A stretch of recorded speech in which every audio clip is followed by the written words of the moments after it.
merah itu adalah perkataan Yesus. Ya di situ, itu dia Ya, Pak. enggak, tulisan Paulus. Yang saya maksud ini tulisan Paulus.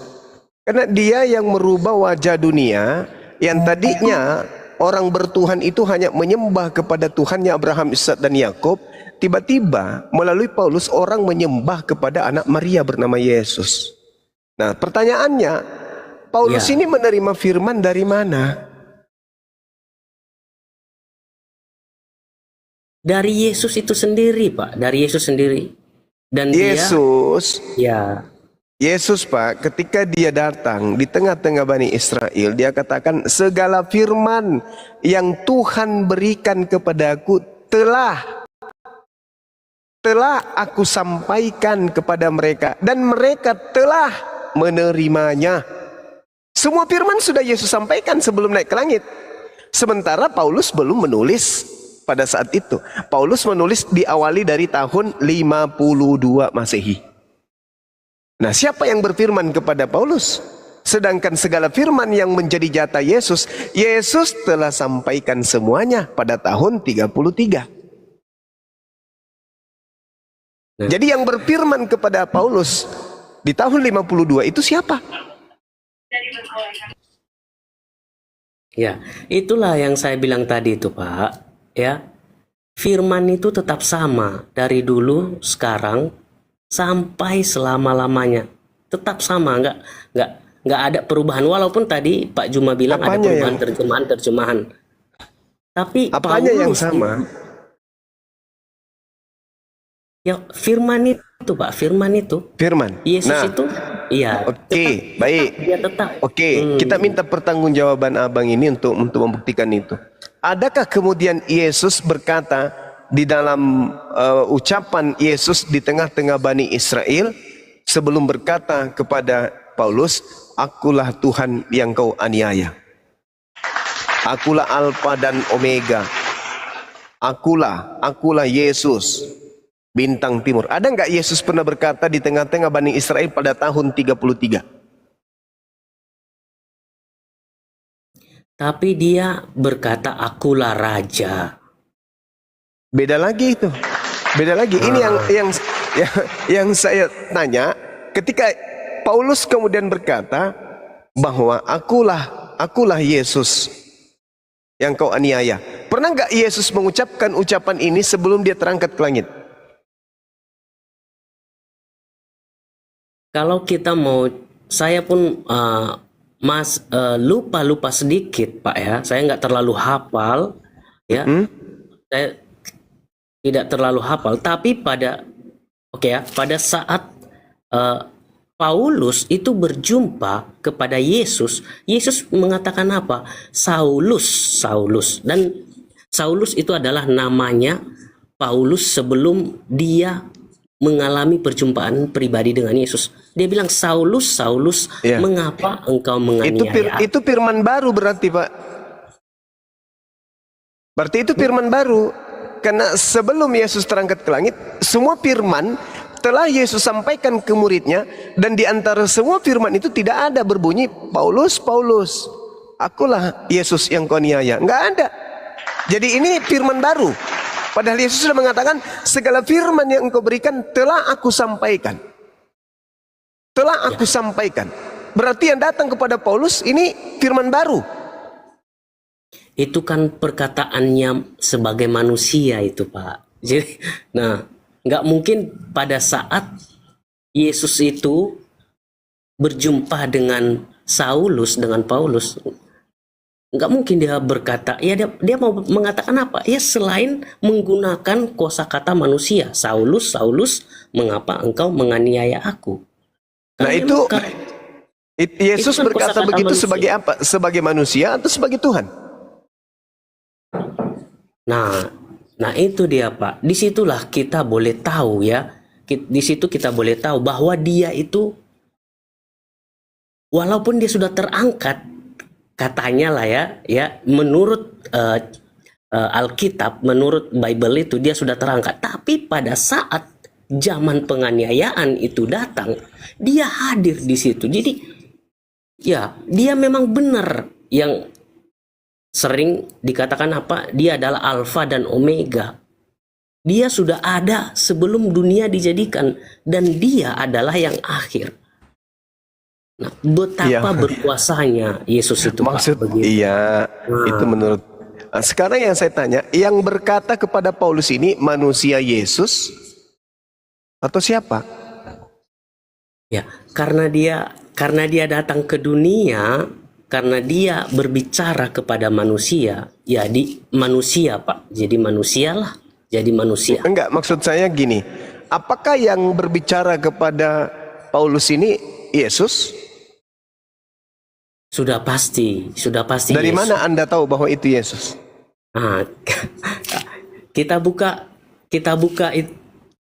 langsung aja, Pak, Bible-nya, Pak. Ya, Kisah Para Rasul 9 nomor 5. Akulah Yesus yang kau aniaya itu. Dari mana Bapak tahu bahwa ini yang berbicara kepada Paulus ini adalah Yesus?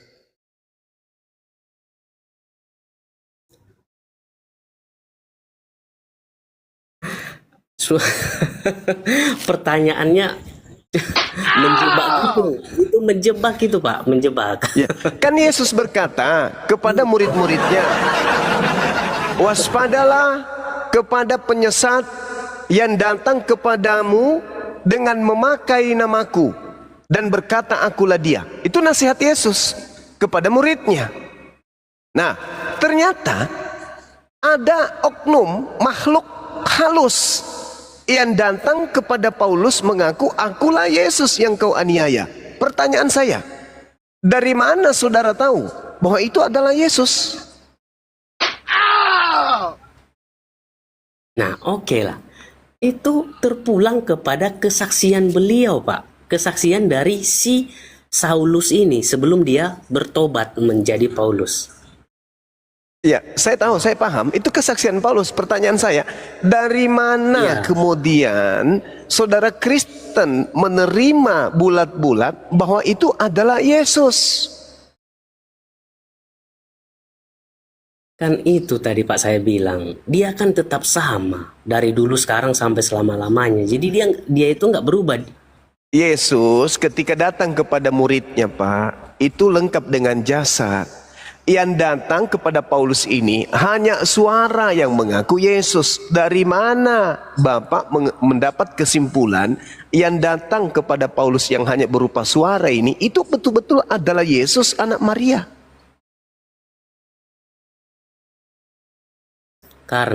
Karena Pak, karena memang di zaman itu, ya karena di zaman itu pengikut-pengikut Yesus itu mengalami aniaya, Pak. Salah satu yang menganiaya ialah si Saulus ini, si Paulus ini. Dulu dia menganiaya murid-murid Yesus, pengikut Yesus sebelum dia mengalami perjumpaan pribadi dengan Tuhan. Tapi Kenapa di dia tengah nggak datang, Pak? Kenapa dia tidak datang aja kepada murid-muridnya yang dengan setia bersama selama 33 tahun? Kenapa dia harus datang kepada penganiaya? Nah, disitulah kemahakuasaannya, Pak. Hah? Disitulah kemahakuasaannya. Oke. Tuhan, Oke, iya, bagus. Yesus itu Jawabannya boleh bagus. mem- Oke, ya, oke. Oke, saya terima. Itu adalah kemahakuasaan menurut saudara. Sekarang menurut Yesus yang datang setelah dia terangkat ke langit siapa, Pak? sorry Pak, diulang lagi, Pak. Ya. Di dalam Yohanes 14 nomor 16, aku akan minta kepada Bapa agar Bapa mengutus seorang penolong lain. 1. Yohanes 16, memang betul apa yang kalian katakan ini. Adalah lebih baik jika aku pergi. Sebab kalau aku tidak pergi, penolong lain tidak akan datang kepadamu. Jadi yang datang setelah aku pergi adalah penolong lain. Nah, sekarang pertanyaan saya, menurut Yesus berdasarkan Yohanes 16 nomor 7 nomor 8 dan Yohanes 14 nomor 16, yang datang setelah Yesus menurut Yesus itu siapa? Yesus atau penolong lain? Ya, kalau kita mengikuti yang tertulis dalam Bible itu, Pak, ya, itu adalah Roh Kudus. Dia akan memberikan penolong. Oke. Penolong itu Roh Kudus. Baik, yang datang setelah Yesus adalah Roh Kudus. Yang datang kepada Paulus di Pulau Patmos itu siapa? Oh, di Pulau Patmos. Itu di Sorry, mana? yang datang kepada Paulus di padang gurun itu siapa? Di ayat berapa itu, Pak? Di kitab mana Kisah itu? para Rasul 9 yang tadi. Akulah Yesus yang kau aniaya.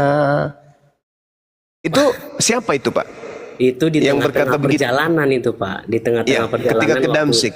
Iya, Oke. ke Damsyik, Pak. Itu siapa itu yang datang itu? Ya, Yesus itu, Pak.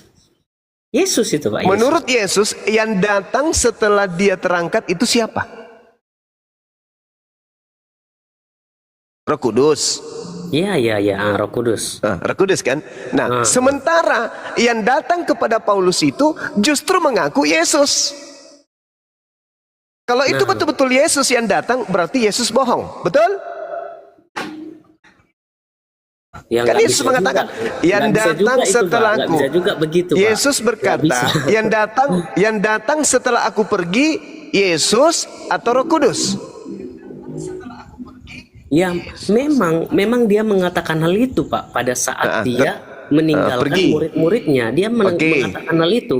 Tapi Yang datang adalah Roh Kudus. ya. Oke. Berarti setelah Yesus terangkat ke langit, yang datang adalah Roh Kudus. Nah, faktanya yang datang kepada Paulus ada makhluk halus mengaku Yesus. Itu siapa? Shalom, ada panggilan masuk. Silahkan diangkat. Ya, itu pribadinya, Pak. Pribadinya, Pak. Oh. Itu sama. Yesus berkata, dengar Pak, Yesus berkata, yang datang setelah dia itu ada dua. Dua yang datang setelah dia terangkat ke langit. Yang pertama adalah penolong lain, yaitu Roh Kudus. Yang kedua adalah Yesus palsu, yaitu penyesat yang memakai namanya. Setuju kita? Menurut Yesus. Oke lah, Pak, saya ini dulu. Next time nanti kita bisa berbincang lagi, Pak. Oke. Baik. Ya, hello. Iya, silakan Pak, silakan. Yang pasti yang harus Anda renungkan setelah ini adalah sebelum Yesus terangkat ke langit, ada dua oknum yang datang setelahnya menurut Yesus yang dia nubuatkan. Yang pertama adalah penolong lain, yaitu Roh Kudus. Yang kedua adalah penyesat yang memakai nama Yesus. Nah, sekarang yang datang kepada Paulus ini Roh Kudus atau oknum yang ngaku memakai nama Yesus. Nah, itulah Anda pikirkan. Itulah yang membuahkan 13 buku yang menjadikan separuh dari isi bumi menjadi karisteng.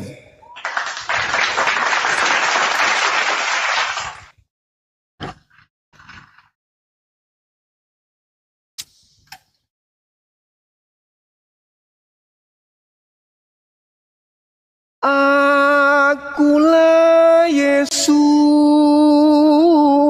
yang kau aniaya, Cak Ayu. Tek.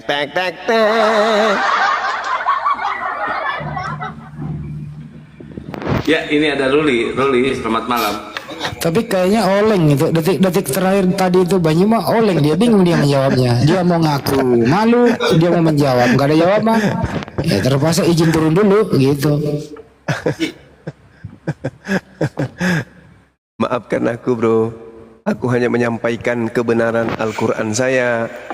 Ya, wa minhum ummiyuna la ya'lamuna al-kitaba illa amaniyah.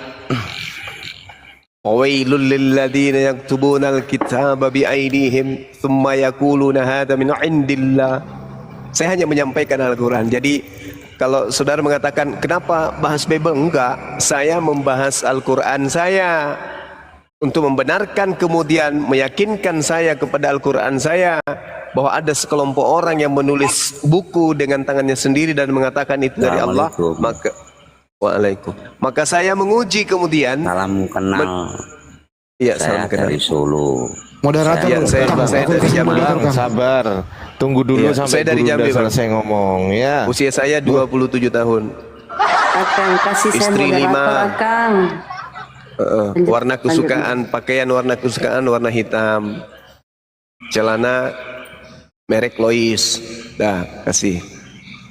Kemudian kita melihat Yesus berkata, yang datang setelahku ada dua.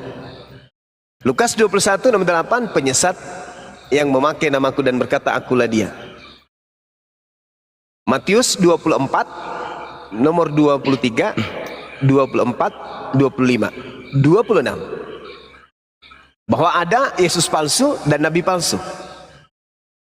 Kemudian yang kedua yang datang setelahku adalah roh kebenaran. Nah, sekarang pertanyaannya, roh kebenaran ini adalah Roh Kudus. Yang datang kepada Paulus siapa? Yang mana di antara keduanya ini yang datang kepada Paulus nih?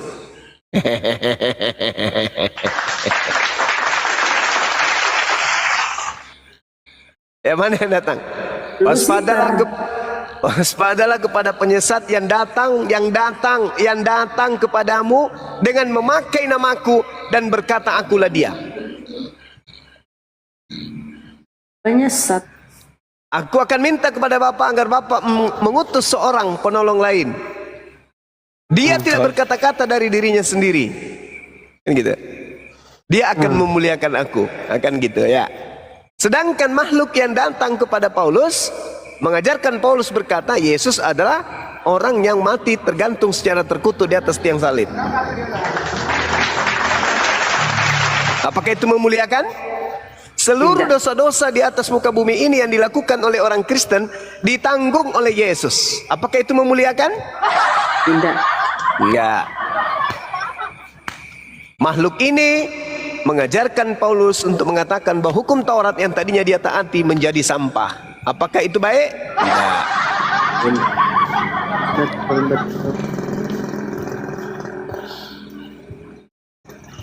Katanya yang datang setelah Yesus menurut Yesus akan mengajarkan segala sesuatunya kepadamu. Segala sesuatunya tentang kebenaran, tentang hukum-hukum. Nah sekarang kalau ditanya Paulus, ya paman, apa yang nak ajarkan kau itu makhluk yang datang ke kamu mengaku Yesus tentang harta warisan, tentang pembagian waris, tentang syarat sah nikah, tentang haram halalnya hukum-hukum Tuhan untuk dijalankan. Aku mau istriku mau melahirkan laki-laki. Cocok namanya siapa?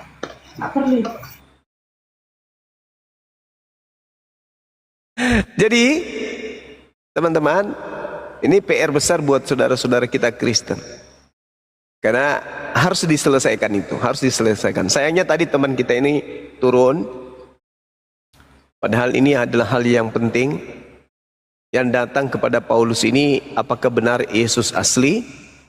Kalau Yesus asli yang datang, lalu bagaimana perkataan Yesus yang mengatakan yang datang setelahku bukan aku. Aku harus pergi. Sebab kalau aku tidak pergi, penolong lain itu tidak datang. Berarti yang datang setelah Yesus adalah penolong lain. Sedangkan yang datang kepada Paulus tentang Yesus itu sendiri. Ini kalau ada saudara Kristen yang bisa menjelaskan ini silakan. Ya, ini ada penyebar berita baik. Apa penyebar berita bohong nih? Salam, selamat malam Bang. Penyebar berita baik.